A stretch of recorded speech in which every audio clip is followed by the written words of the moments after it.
Bretonnia is a kingdom in Warhammer Fantasy modeled after medieval France and England. They're probably the least creative race in Warhammer Fantasy, as pretty much their entire lore is taken directly from the Legends of King Arthur.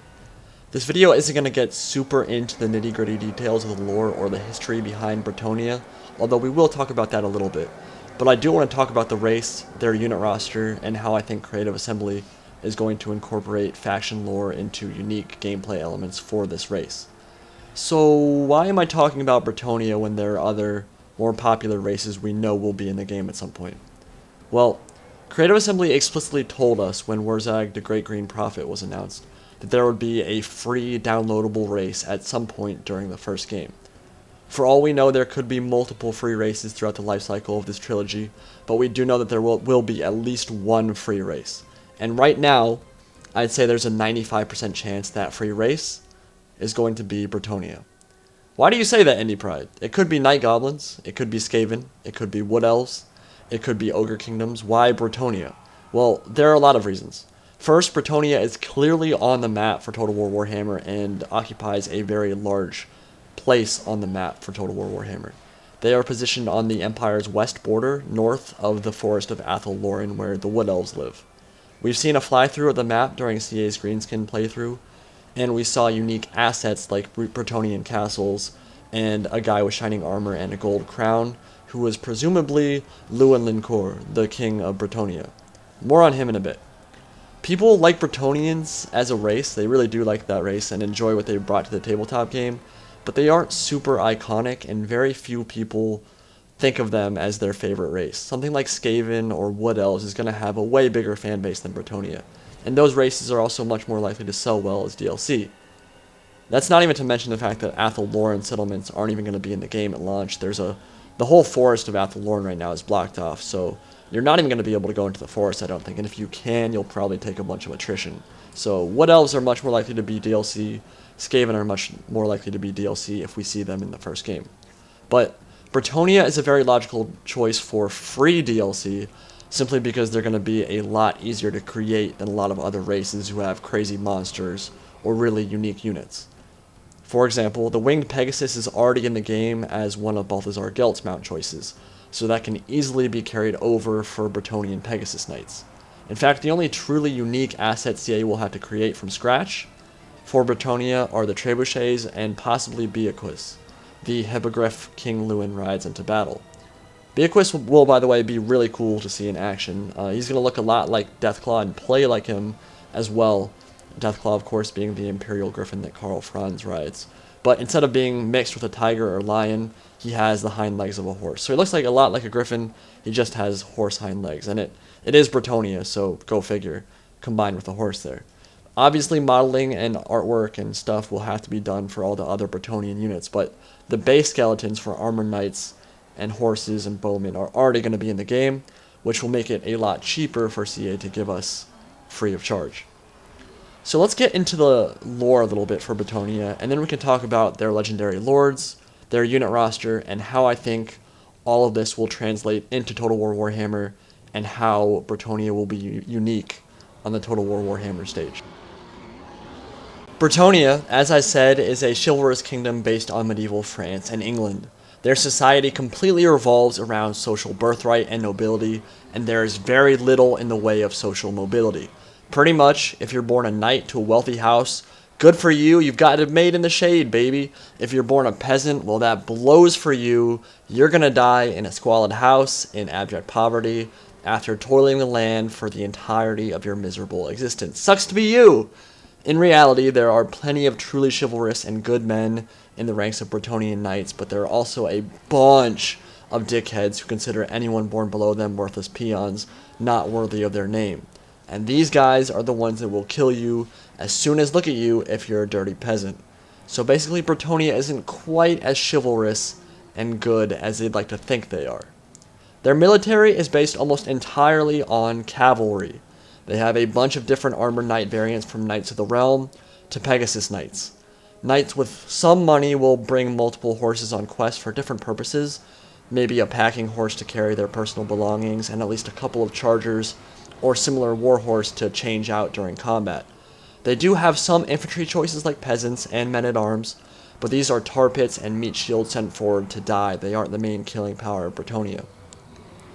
They also have some cost-efficient peasant bowmen, and trebuchets are a great tool against elite tier infantry that would normally wreck your cav, but mounted knights are pretty much always going to be the killing power of your army. For religion, Bretonnians worship the Lady of the Lake, a myth stolen straight from Arthurian legend, along with the Green Knight and the Holy Grail.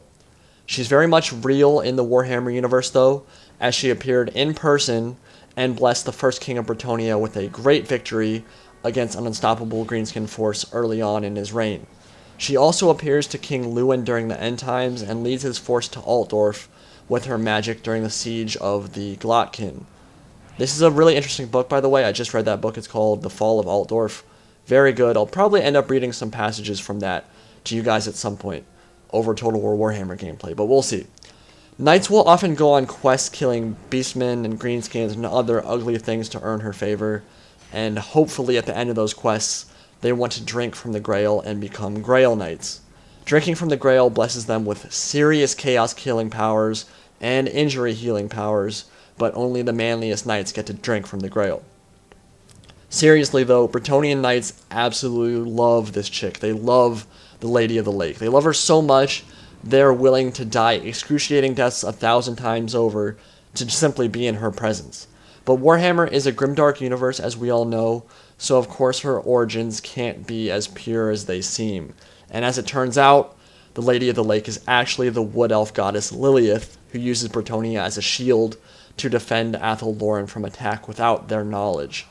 Basically, Bretonnians are complete pawns to her will and the will of the wood elf race, and the entire religion they follow is based on a lie. Get wrecked. There's also a bunch of history about the Crusades into Araby and the Errantry Wars, but we're going to skip that for now and start talking about the Bretonnian unit roster and what their special characters will look like in Total War Warhammer and what unique gameplay elements they might have to deal with during their campaigns. So let's talk about faction leaders now. For Legendary Lords, there are only 3 options on the tabletop for Bretonnia. Lewin Lincourt is the most obvious choice for a Legendary Lord in Total War Warhammer. He's the current king of Bretonnia before the Green Knight takes over during the end times, and he's a great warrior as you would expect in Warhammer, but he's also a genuinely good ruler and a decent person, which is pretty rare in either Warhammer universe, fantasy or 40k. I can say with 99% certainty he's going to be in the game as one of the Legendary Lords. We might have already seen him during the campaign gameplay for the Greenskins. He will have the option of a winged Pegasus, a regular warhorse, or Beacus the Hippogriff as a mount. Like I said earlier, Hippogriffs will function pretty much identically to a Griffin in combat, I would assume, and they're completely badass. They're going to be a lot of fun to watch kill stuff. The Green Knight, Gilles Le Breton, was the first king of Bretonnia a millennia ago. He was the very first king, but he gets resurrected as a benevolent wraith who absolutely wrecks chaos at one point during the story. He's a beast. He's an absolute monster in combat. He can kill everything, but I don't think we're going to get to see him when Bretonnia is released. So I actually think that the Fey Enchantress will be the second Legendary Lord for Bretonnia. She's basically the earthly representative of the Lady of the Lake and functions like the Pope in the Catholic Church. She can depose rulers or promote people in society, although she rarely does that. She's a very powerful caster, which will give a nice contrast between her and Lewin, who will be a melee powerhouse. And she uses both the Lore of Life and the Lore of Heavens. Only the Lore of Heavens is currently in the game at the moment, so the Lore of Life might get added alongside her when Bretonnia comes out. The spells she uses are generally focused on defense and regeneration, so buffing friendly troops will be the name of the game, rather than outright demolishing a bunch of enemy troops. But Lore of Life does have at least one devastating killing spell called the Dwellers Below, which will absolutely wreck a unit's day, and it'll be really cool to see what that looks like. It'll be kind of like the Purple Sun of Xarius for the Lore of Death, but instead it's the Lore of Life. It's an infantry killer. It can kill a bunch of stuff. I'm super excited to see what it looks like in Total War Warhammer, though. She's a much more likely choice than the Green Knight for me, because like I said, she's a caster and will offer something different than King Lewin. At the start of a Bretonnian campaign, you're probably going to start in Couronne, the castle of the king. It's in the far north of Bretonnia, and you will probably have to consolidate your holdings and bring the other dukes and provinces in line before you start conquering outside Bretonnia. We know that's how the Empire is going to work with Reichland, and we know that's how the Greenskin tribes are going to work at the beginning of their campaign as well. So probably going to carry over to Bretonnia. There are going to be a lot of random Beastmen tribes in the forests around you, and guaranteed there will be Greenskins in the Grey Mountains and Pale Sisters to the east of your settlements. Also, it's very likely Mousillon will start out under control of a Vampire Count sub-faction. Mousillon is known as the City of the Damned and should have an undead presence there that you'll have to deal with to prevent the spreading of vampiric influence, which we already know is confirmed for Total War Warhammer. So you don't want to let the vampires stay around too long, because they will spread the undead around that region and into neighboring regions. I think it will be an easier start to a campaign than something like the Vampire Counts in Sylvania, because Sylvania is so poor and surrounded by enemies of the vampires. In Bretonnia, you're not going to be quite so surrounded by enemies at the start, especially if you start in the north in Couronne. The sea will always be at your back to the north, so you can't be surrounded, and bringing the other dukes into line probably won't be super hard. One area you will definitely struggle with, though, is in the taking of enemy settlements. Cavalry, as we know, is super bad at dealing with enemy garrisons within walls and fighting within cities. So when it comes to the Greenskins in the mountains, rooting them out of underground cities might only be possible by laying siege and starving them out. It might be really hard to assault them and actually kill them in their own cities.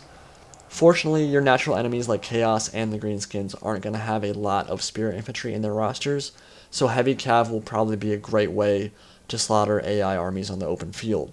Beastmen, especially Ungors with spears, will probably have some decent counters to cavalry. Doom Bulls, Minotaurs, that kind of thing. Ungors with spears, they're going to be a problem, but they're also just Beastmen, so they'll probably run screaming after a couple of charges from your Bretonnian Knights. The military of Bretonnia is all about mounted heavy cavalry with a bunch of heraldry. You basically have 4 melee cavalry units to choose from. The Knights Errant are the up-and-coming young guys who want to prove themselves. The Knights of the Realm are the already established knights with some experience and some land. And these and the Knights Errant will be the bulk of your cavalry force as Bretonnia. Questing Knights are the guys who go out looking to find the Lady of the Lake. They're a bit more elite than Knights of the Realm. And Grail Knights are the gods of this kingdom, the most powerful, most elite mounted units that can be fielded for Bretonnia.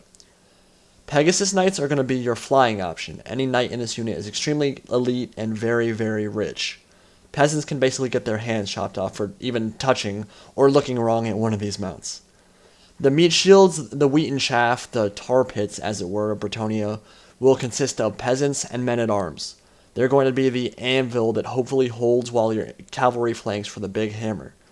They're really crappy, and they're going to rout fast, so keeping them within the aura of your general will be very important in Total War Warhammer.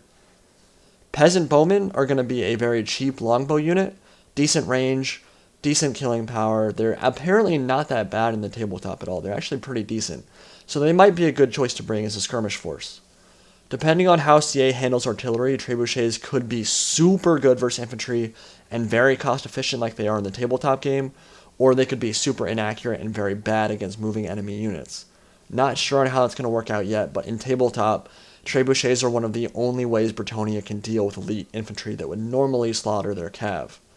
So CA might want to make them good and accurate. We'll see how they handle that.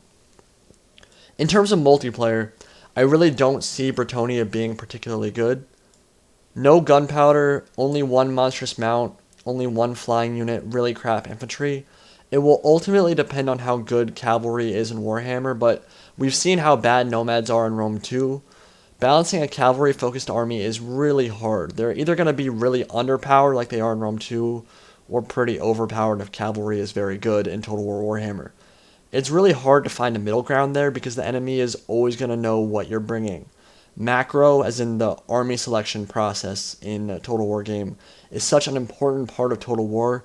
You're probably going to lose a bunch of games on the army selection screen simply because you're a one-trick pony, if you get my meaning. And your opponent is going to try really hard to counter you. It's easy to counter someone who's bringing almost all cavalry. Or Bretonnian cav is going to be so good that they can't be effectively countered, but I don't really see that happening. I think they're going to be fun to use, but pretty bad in multiplayer. We'll see how they work, though. Very much looking forward to Bretonnia. I think they're going to be a lot of fun to play in Total War Warhammer because I love heavy cavalry factions, and I love heavy cavalry in general. So let me know what you guys think of this race. Let me know if you think they'll be free LC, or if you think they're going to be a paid DLC faction later on. Let me know what you think of the video. I hope you guys all enjoyed, and I'll talk to you all later. Peace, love, and Total War. Indie Pride, signing out for now.